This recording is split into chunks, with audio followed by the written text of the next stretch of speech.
cette crise a vocation à amener la monnaie mondiale virtuelle et le business 3.0. Alors je sais que le lien n'est pas forcément évident à la première approche, mais vous allez voir que c'est assez évident. Alors regardons ce que la crise sanitaire du Covid a généré dans nos économies. Bon, la première chose qu'on peut dire, c'est que ça les a mis à genoux. La deuxième chose, c'est que nous avons vu apparaître la distanciation sociale. Les pièces, les billets, les cartes, c'est vecteur de contagion, et donc c'est pas bien. Ensuite, nous avons vu l'apparition légale de la donnée personnalisée et localisée, c'est-à-dire l'application Stop Covid. Et nous avons vu aussi le fait que beaucoup de gens qui étaient indépendants, les travailleurs et les entrepreneurs, sont devenus dépendants. Par le chômage partiel qui est payé par l'État, et puis par, bien sûr, les 1500 € de revenus qu'il donnait aux micro-entrepreneurs, etc. Et bien vous allez voir que tous ces points-là mènent à la monnaie mondiale virtuelle. Et nous allons voir pourquoi. 1933, nous avons 10 économistes qui nous disent qu'ils veulent une monnaie mondiale. Et force est de constater qu'aujourd'hui, les devises sont des pixels, et donc elles sont déjà virtuelles, et donc il semble évident que la monnaie mondiale sera virtuelle. Sauf que, pour avoir une monnaie mondiale virtuelle, il faut une identité numérique. Sans identité numérique, vous n'aurez pas de business 3.0 et de monnaie mondiale virtuelle. De plus, il faut une technologie permettant le transfert de données à haute vitesse que représente la 5G. Mais pas que, on va le voir. Alors faisons le point sur l'identité numérique, ses implications légales et ses implications concrètes dans la vie de tous les jours. Et ensuite, nous regarderons ses implications si elle est sous la peau. Parce que comme je vous le dis, l'identité numérique et l'identité de manière générale, qu'elle soit papier ou numérique, est la pierre angulaire du système. Alors regardons ça. Quelles implications va avoir l'identité numérique? On verra quand elle sera inoculée sous la peau plus tard. Donc cette identité numérique, qu'est-ce que ça représente? Eh bien, je ne sais pas si je vous l'apprends, mais votre vie légale sur Internet aujourd'hui est quasiment inexistante. Et donc on vous dit que c'est l'impunité sur Internet. Ça veut dire quoi? Ça veut dire que vous n'êtes pas sujet de droit sur Internet. Et cette identité numérique aura vocation justement à vous faire redevenir sujet de droit sur Internet, avec par exemple des contraventions sur les réseaux sociaux si vous dites des choses pas bien, ou des choses qui vont pas dans le sens de l'État, ou des gros mots, ou des blagues, tout ça. Vous pourrez vous prendre des prunes de 350 balles si vous n'êtes pas gentil sur Internet. Mais elle n'a pas que ça, cette identité numérique comme application, c'est qu'elle va aussi simplifier votre consentement. On va pouvoir donner notre consentement plus facilement, puisque nous n'aurons plus besoin d'avoir une tierce personne qui, au préalable, aura justifié de notre identité, certifié de notre identité. J'ai nommé la banque. Et oui, à chaque fois que vous devez acheter aujourd'hui, la banque vient donner l'ordre. Et bien avec cette identité numérique, qui en est déjà à ses prémices, ils avaient déjà essayé les passeports biométriques, tout ça, mais ça n'a jamais vraiment marché. Et bien avec cette identité numérique, nous allons pouvoir donner notre consentement beaucoup plus facilement, le consentement numérique. Ce qui fait que si c'est plus facile, on le fait plus, et si on le fait plus, on complexifie. Il y a encore d'autres implications. Comme je vous l'ai dit avec l'application Stop Covid, on a vu l'apparition de la donnée personnalisée et localisée. Et bien avec cette identité numérique, qui n'est pas encore sous la peau, alors nous avons une donnée personnalisée. Qu'est-ce que ça veut dire? Ça veut dire qu'aujourd'hui, les données, on nous dit qu'elles sont anonymisées, c'est-à-dire que nous avons un tas d'informations sur un tas d'individus. Et que pour pouvoir faire le recoupement avec l'identité légale, il faut que les organismes communiquent entre eux ces informations, ce qui est légalement interdit. Je ne dis pas qu'ils ne le font pas, bien sûr, mais on nous l'a vendu comme ça. Et donc, si vous comprenez bien, alors, vu que nous sommes dans une société algorithmique où on est en permanence capté, regardez vos cartes d'achat dans les supermarchés, regardez les suggestions YouTube, regardez, aujourd'hui sur Facebook, nous avons des photos 3D. Des photos 3D. Et quand vous voulez regarder une photo 3D sur Facebook, qu'est-ce que vous faites? Vous faites un mouvement, comme ça, latéral, où vous vous scannez. Vous vous scannez, ils sont très forts, je le sais. Donc, on voit l'apparition de la donnée personnalisée, et qu'est-ce que ça veut dire? Ça veut dire que toutes les informations vont être directement, sans avoir de traçage au préalable et de communication entre les organismes. Nous allons avoir un entonnoir de vos informations personnelles, non plus sur un individu, mais bien sur une personne.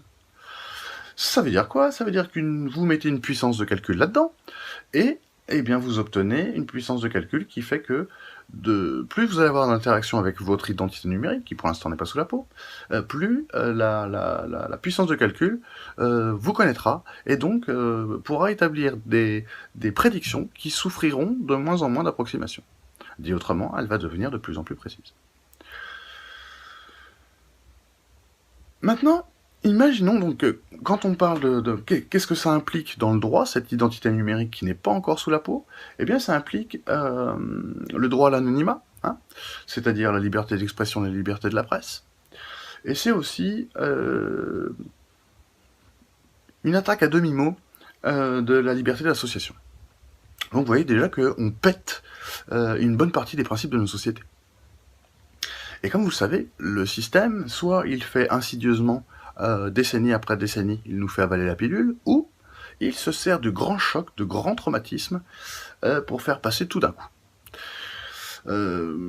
C'est parce que je dis pas que tout va se passer d'un coup, mais je dis que il fait soit l'un soit l'autre, et que généralement il se sert de grosses crises pour ça. Maintenant, regardons si cette...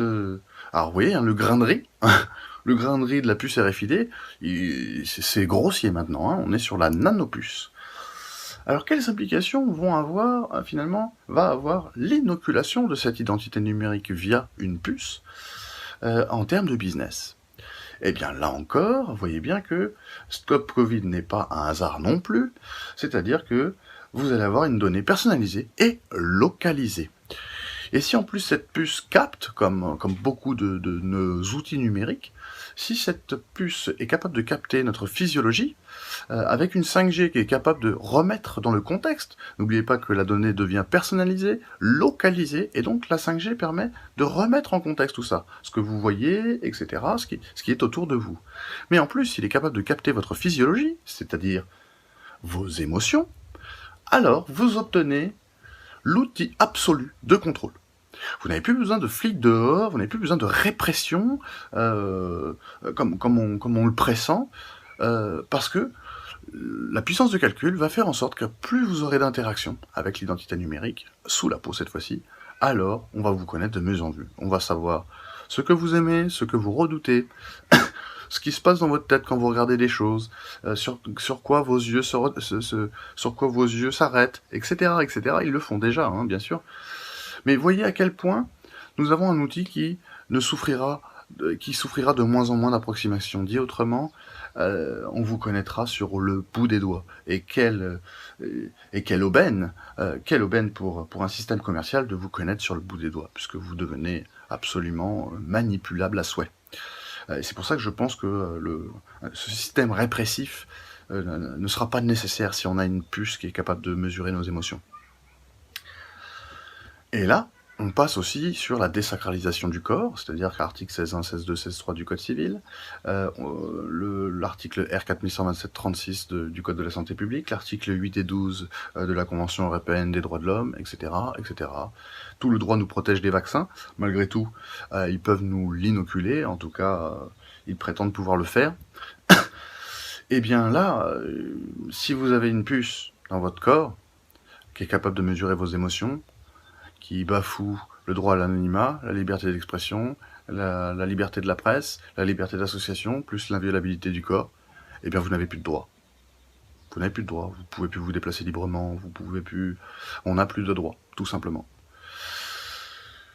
Et bien sûr, c'est surtout ça qui me fait peur, hein, enfin c'est surtout ça qui me fait peur, c'est surtout ça qui est flippant, c'est qu'aujourd'hui, par exemple sur les diagnostics médicaux, eh ben, la puissance de calcul elle a 99% de chances de tomber sur le bon diagnostic. Qu'un bon médecin, c'est 75%. Et le jour où vous aurez quelqu'un de votre famille qui sera malade, et qu'on vous proposera 99% de chance, ou 75, vous choisirez 99. Ça veut dire quoi? Ça veut dire qu'on passe un pas anthropologique monstrueux qui n'a jamais eu lieu et dont les implications sont difficilement mesurables à long terme. C'est-à-dire qu'on va s'en remettre à une puissance de calcul plutôt qu'à la raison humaine. Alors je dis pas que c'est mal ou que c'est bien, hein, je dis que c'est son utilisation qui pourra faire que ça nous a servi ou que ça nous libère. Mais néanmoins, il faut bien comprendre qu'on a en main là un outil de manipulation absolue, puisque plus on va en savoir sur vous et plus ça sera facile.